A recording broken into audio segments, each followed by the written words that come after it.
শুক্রে শুক্রে 8 দিন হয় নাই বউ আনছে। এখন ওই সন্তান বউ পেকম ধরছে, পেকম। বউ সন্তানকে বলে, এত বড় সংসারের রান্না আমার পক্ষে করা সম্ভব না, তাড়াতাড়ি বাবা মাকে বলো আমাদের দুইজনকে আলাদা কইরা দিতে, আমরা দুইজন আলাদা খাবো। বউয়ের কথা শুইদা সন্তান মাকে বলে, মা তুমি বাবাকে নিয়ে তুমি আলাদা হয়ে যাও, আমাদেরকে আলাদা করে দাও। আমার বউ এত বড় সংসারের রান্না করা তার পক্ষে সম্ভব হয় না, অনেক কষ্ট হয়, এই জন্য আমাদেরকে আলাদা করে দাও। মায়ের মনে কষ্ট লেগে যায়। মা বলে, সন্তান আজকে 1 সপ্তাহ হয় না এই বাড়িতে বউ আনছো, এখন এই বউর কষ্ট হয়ে যায়। অথচ সন্তান আজকে 27টা বছর যাবত তোকে আমি রান্না কইরা খাওয়াই, তোর লেখাপড়ার খরচ, তোর ওষুধ খরচ, কত কিছু আমি মা দেই, কোনো সময় আমি বলি নাই আমার কষ্ট হয়ে যায়, আমি তোকে আর খাওয়াইতে পারবো না, আমি তোকে লালন পালন করতে পারবো না, আমি মা কখনো বলি নাই। সন্তান আজকে 1 সপ্তাহ হয়েছে বউ আনছো, সন্তান এখনই কষ্ট হয়ে যায়। আরে সন্তান যা যা যা, আমি মা কখনো ভাবি নাই যে তোর মুখে এমন কথা শুনবো। মায়ের মনে কষ্ট লেগে গেছে। মা সন্তানকে বলে, যা যা যা, আর কখনো তোর এই চেহারা আমাকে দেখবি না, আমাকে দেখাবি না, আমি মরল আমার মুখে তুই ওই সময় পানি দিতে আসবি না, আমার জানাজাও পড়তে তুই আসবি না। যদি আপনার আমার মা যদি আপনার আমার উপর কষ্ট পায়া যদি এই কথা বদদুয়া দিয়া ফেলায়, মনে রাখেন জাহান্নাম ছাড়া কিন্তু কোনো উপায় না। পাকিস্তানের একটা ঘটনা, পাকিস্তানের একজন লোক স্ত্রীর গর্ভে সন্তান আসছে, বাবা মারা গেছে, সন্তান কিছুদিন পর যখন ভূমিষ্ঠ হয়েছে, সন্তান ভূমিষ্ঠ হওয়ার পর এবার মা অনেক কষ্ট কইরা, বাবা নাই, মা অনেক কষ্ট কইরা সন্তানকে লালন পালন করছে। সন্তান যখন বড় হয়েছে, মা চিন্তা করলো আমার সন্তানকে এবার তো বিবাহ করানো দরকার। মা সন্তানের জন্য মেয়ে দেখছে, ভালো একটা মেয়ে দেখা মা সন্তানকে বিবাহ করাইছে। যখন এই মা সন্তানকে বিবাহ করাইছে, এবার মায়ের উপর অত্যাচার শুরু হয়ে গেছে। নতুন বউ ঘরে আইসা মাকে কষ্ট দেওয়া শুরু করছে। আরে মুসলমান, যেই মা 10 মাস 10 দিন গর্ভে ধারণ কইরা দুনিয়াতে আমাদেরকে আনছে, কত কষ্ট করছে, ওই মাকে সন্তান কষ্ট দেয়। হারে সন্তান শুক্রে শুক্রে 8 দিন হয় নাই বউ আনছে, এখন ওই সন্তান বউ পেকম ধরছে, পেকম। বউ সন্তানকে বলে, এত বড় সংসারের রান্না আমার পক্ষে করা সম্ভব না, তাড়াতাড়ি বাবা মাকে বলো আমাদের দুইজনকে আলাদা কইরা দিতে, আমরা দুইজন আলাদা খাবো। বউয়ের কথা শুইদা সন্তান মাকে বলে, মা তুমি বাবাকে নিয়ে তুমি আলাদা হয়ে যাও, আমাদেরকে আলাদা করে দাও। আমার বউ এত বড় সংসারের রান্না করা তার পক্ষে সম্ভব হয় না, অনেক কষ্ট হয়, এই জন্য আমাদেরকে আলাদা করে দাও। মায়ের মনে কষ্ট লেগে যায়। মা বলে, সন্তান আজকে 1 সপ্তাহ হয় না এই বাড়িতে বউ আনছো, এখন এই বউর কষ্ট হয়ে যায়।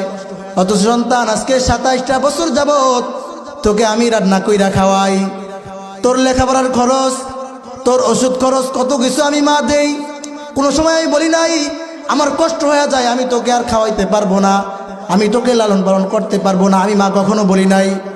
সন্তান আজকে 1 সপ্তাহ হয়েছে বউ আনছো, সন্তান এখনই কষ্ট হয়ে যায়।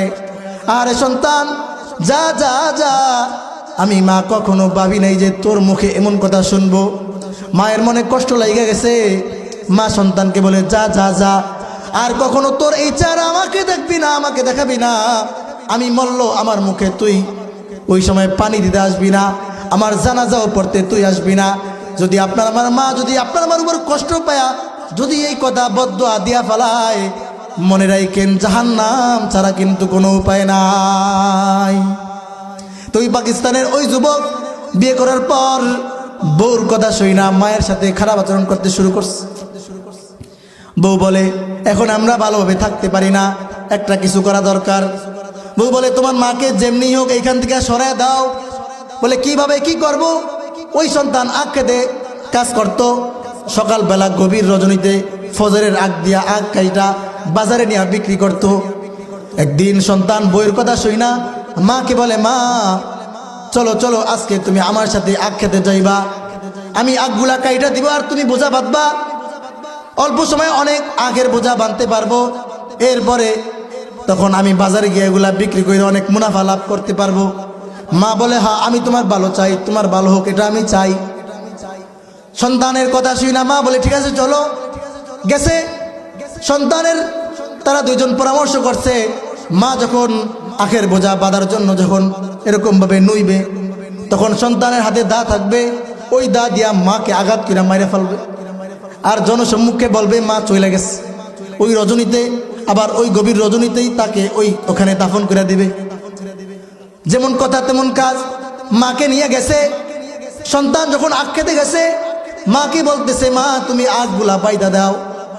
মা যখন আখগুলা আটের বোঝা বাইদা দিতেছে, পূর্ণিমার রজনী, মা যখন বাঁধার জন্য এরকম ভাবে মাথা নুয়াইছে, সন্তান পিছের থেকে এরকম ভাবে দাটা উঁচা করছে, মায়ের গলায় আঘাত করবে।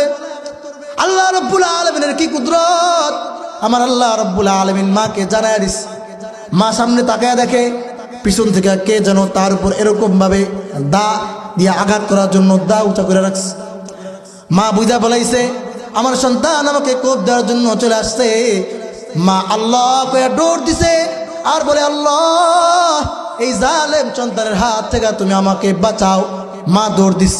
মা দৌড় দিয়া কিছু দূর যাওয়ার পরে মা পিছনে তাকায় দেখে সন্তান আসে না। মা বলে, কি ব্যাপার, সন্তান তো আমার পিছনে পিছনে আসে না। মা পিছনে তাকাইছে, তাকায় দেখে সন্তান মাকে বলে, মা আমাকে বাঁচাও। আমার আল্লাহ রাব্বুল আলামিনের কুদরতি কদমে জোশ মাইরা গেছে। আমার আল্লাহ রাব্বুল আলামিন এই সন্তানকে ওই জায়গার ভিতরে পাথর বানায় দিছে, মুখ খোলা। মাকে সন্তান ডাকতেছে, মা আমাকে বাঁচাও। যাই হোক মা তোমায়, মা সন্তানকে বাঁচানোর জন্য দৌড় দিয়ে আবার সেইখানে আসছে। আমার আল্লাহ রাব্বুল আলামিনের কি কুদরত! আমার আল্লাহ রাব্বুল আলামিন সন্তানকে মাফ করেন নাই।